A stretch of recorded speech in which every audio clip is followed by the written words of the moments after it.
Today in the forge, but not forging yet. Yet. Got a lot of forging to do. I'm going to show you what I've got here. And I have a project. Now, this is the stock and action and scope of my CVA Scout, my 4570. Now, I picked this up on clearance for like $298. I don't have a lot of money in it, and I still wanted to do something fun with it. And I thought, man, that'd be cool if I had iron sights. A lot of higher powered rifles anymore, and even rimfires don't have iron sights. It's all optics. So I thought about it, and I said, you know what I'm going to do? I'm going to look and see if I can find an aftermarket or some sort of iron sight I can put on it. So I did. I found one through E. Arthur Brown Company. And let me turn this around.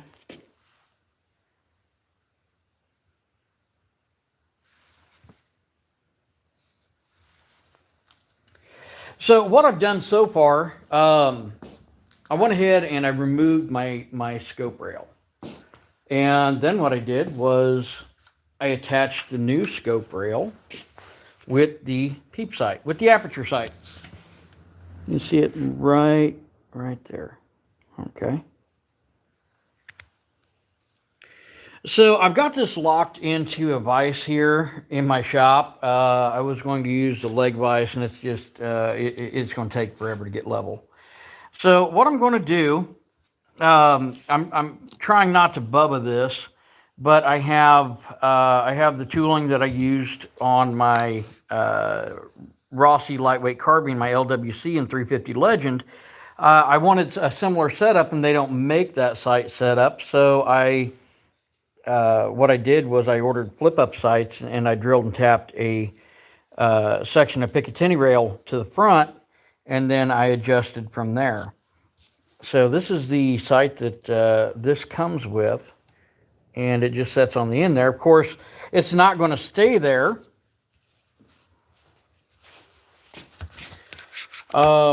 I'm going to go ahead and get a couple things ready. I'm going to attempt to adhere that to the front of that barrel, at least temporarily, so that I can I can use the front side as a template to attach the the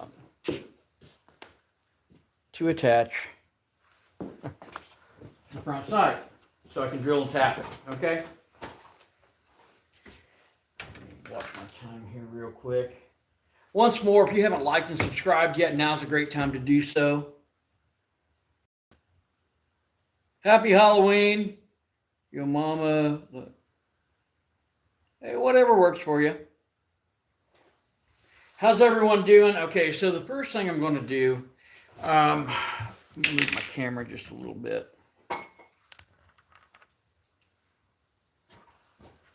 The first thing I'm going to do is I'm going to square this for level.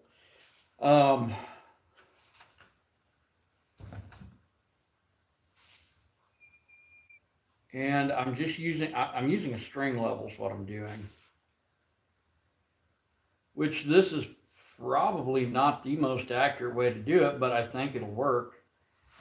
And really, I don't need it level lengthwise too much. I mean, I don't want my sight falling off the front.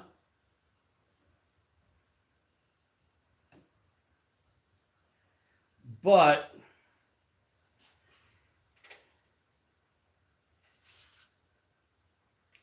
I think that could work. Okay. So lengthwise, I should be reasonably level. Now here is my front sight. It's a fiber optic. And I'm going to try to find out where that sits at the end here. And I'll move it back just a little bit from the muzzle end while I am in the process of doing this. Now, I also need to, more importantly, level this side to side. and it appears, I need to raise that ever so slightly. And that looks pretty close. Okay. So checking, pretty good. Be nice to have a fisheye level here, but I don't.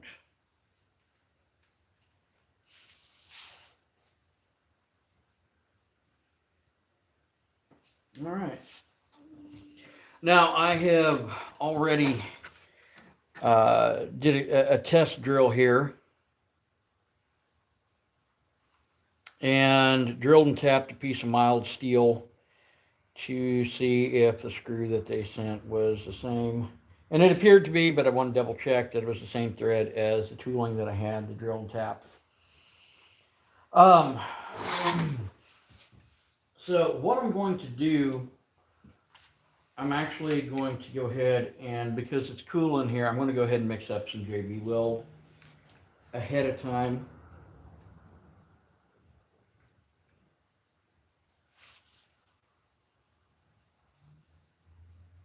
Because this, frankly, I'm going to want this just a bit on the thicker side. I'm going to want it tacky in a non-tacky way. Let me grab my glasses real quick before I get on this too much. Okay.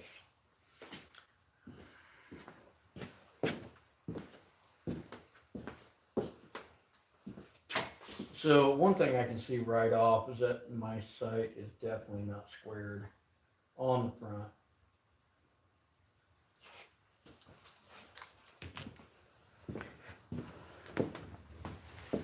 But now I'm going to go ahead and move my level.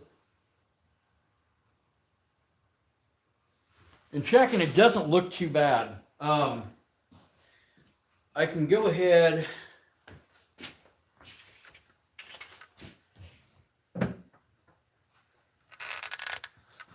and I can use my string level right here to determine the level, or pretty close to it.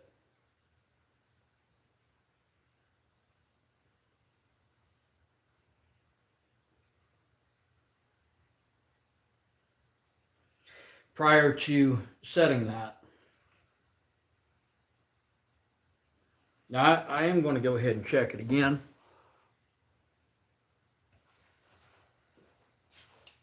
I'm checking at the breech end. All right, everything's looking good. So what I'm going to do from here, I'm going to go ahead and mix up a little bit of JB Weld. Now I did this on a test rifle. I did this on another gun already, something very similar. So I'm going to see if I can get a similar result.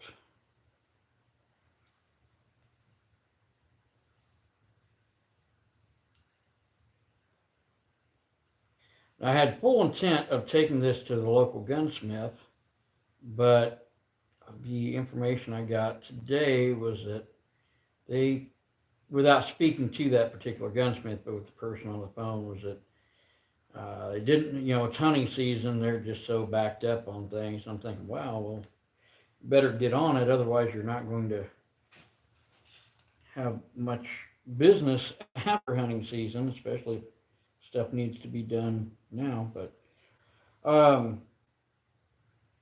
that's neither here nor there. Okay, once more, I've got, with tax, just a little over $300 in this particular firearm. So I'm not overly concerned about this.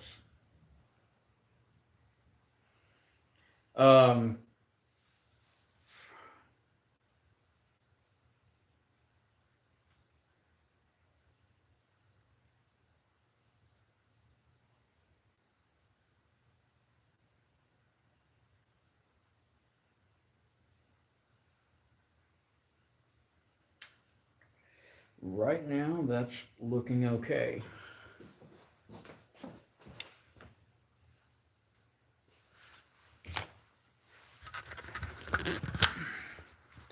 me give you just a little bit of a perspective here.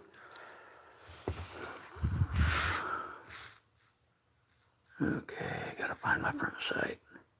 This is a lot easier to do. Okay, that's the orange thing right over there.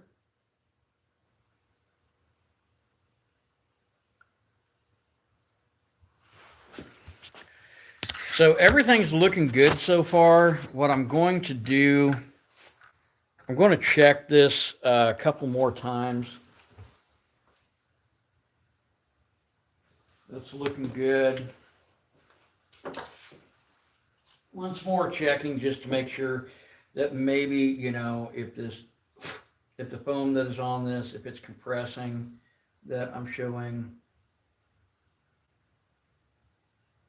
fairly level on both ends.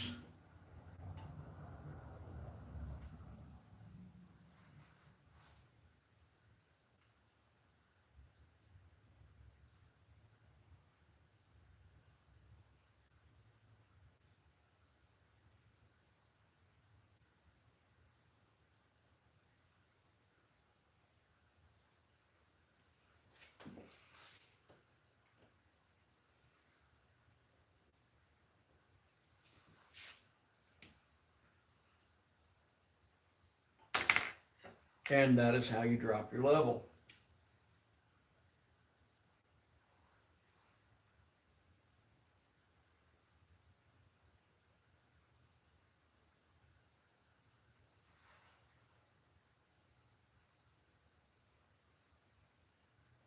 Now, the rear sight is adjustable.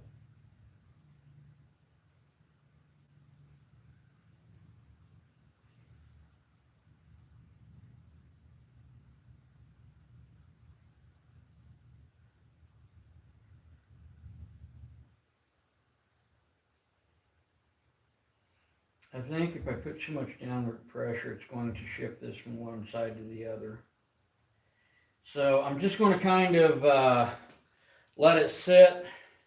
Now I have some JB weld right here, some extra, and what I'm going to do, I'm actually going to use this to judge when this is set up. So I'm not going to throw this away yet. I'm actually going to keep that. In the meantime, I am going to take this screw and I'm going to thread it down into my test block so that I'm less likely to lose that.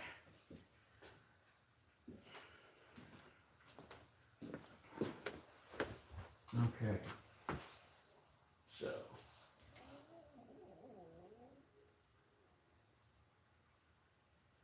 And that front sight is moving just a little bit now on the, so I'm just going to keep an eye on it so that I maintain that level.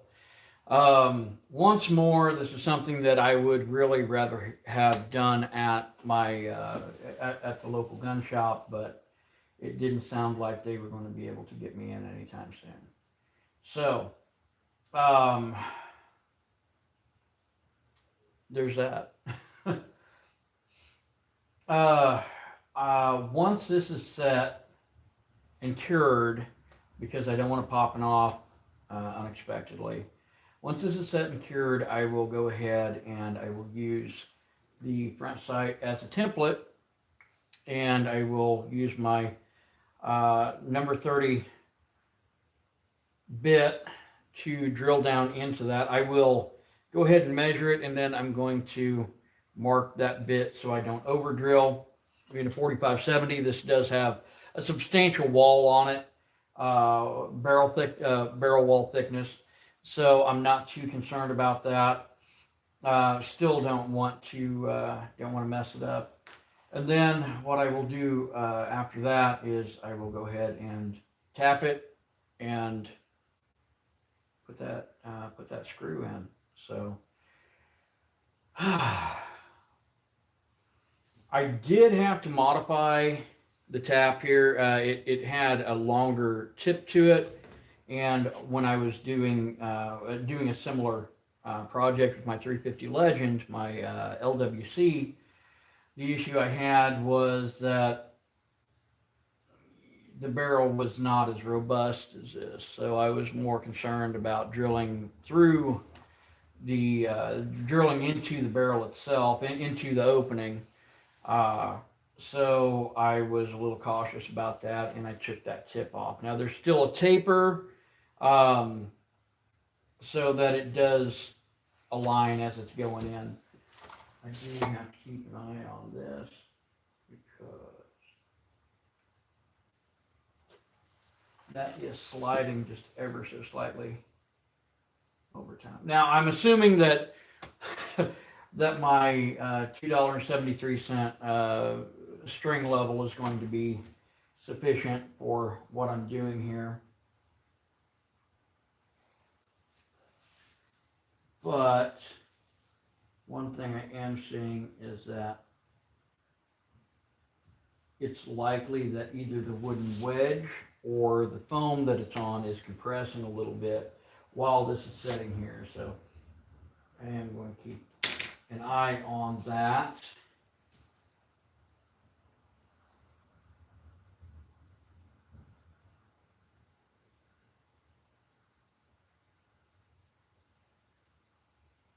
And I did not run this to the end of the muzzle because I did not want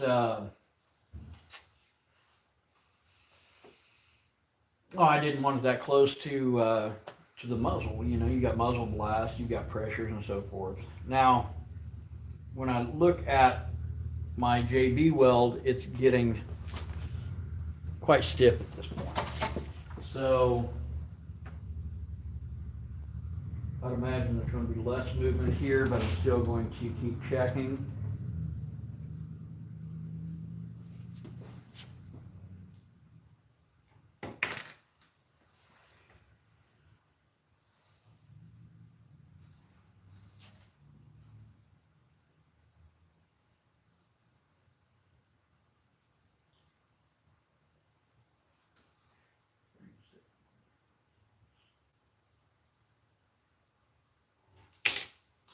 It actually sets better the other way.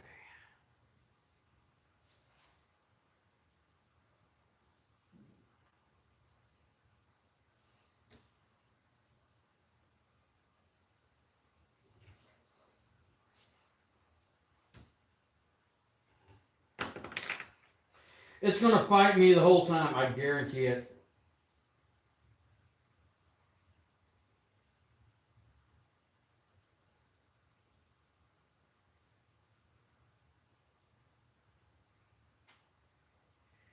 And I think it's getting pretty stable. The issue is when you have a liquid or putty or anything like that that's starting to set up, you know, for a while it's almost acting as a lubricant. It's almost like a grease that you've got on there. So I've got to keep an eye on this. The way I overcame that with the build with the LWC was when I put the Picatinny rail on the front of it, which was, I had shortened the Picatinny rail, the scope mount for my Rossi Brawler. And so, I mean, contours and everything were pretty well, very, very close. What I did with that was, it was actually quite simple. I had a rod, of course it was open through the center here. I had a metal bar that I ran along the length of it, and it seemed to work quite well. When I bore sighted it, everything was pretty close on. And for a brush gun like that little LWC, I was okay with that. I think this may actually be set up to the point that it's not going to move anymore. At least I'm hoping, provided it's not jarred or experiences any major impact. So, will it work? It will work. It's just a matter of how well will it work. Now, is this better than going to the local gun shop or to a legit gunsmith? And I'm saying a legit gunsmith because even though I may have played one on television, doesn't mean that I am. Although I have done some gunsmithing. I'm not a licensed gunsmith. This is something I'm doing for a personal project. And drilling and tapping a barrel isn't that big of a deal. But if you're going to do this on your own time in your own shop with your own property, you know, that's something you may want to look at, may want to consider doing. So in the meantime, I'm going to let everything set up here. Probably give it at least an hour, just so that everything is everything's good to go. Have you? I'm not. Yes, Yasin or Yasin. I'm not sure what you mean. Have you don't animals? Um, I don't have any animals right now. We have some pets, but we don't have any livestock.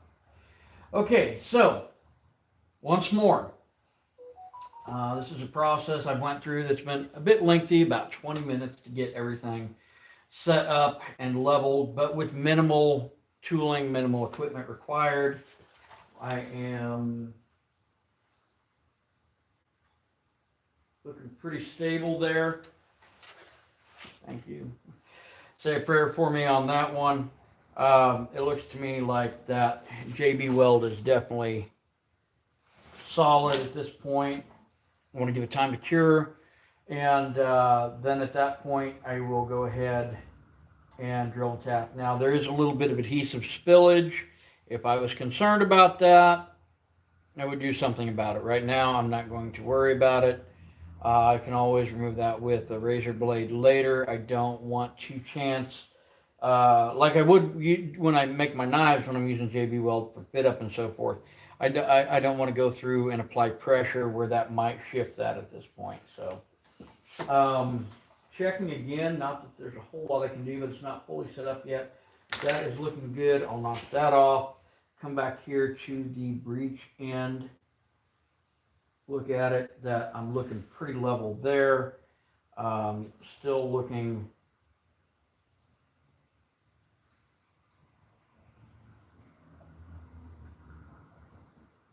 like that it may have shifted in the vise, and probably just from the foam compressing here. Guys, really happy with the results so far, and shortly I'll be able to drill and tap that, permanently mount it, and then I will go ahead and bore sight, just so that I have a better idea, more accurate sight picture for when I go put some rounds on paper. So if you haven't liked and subscribed, be sure to do so, and I'll catch you in a few. Have a great one.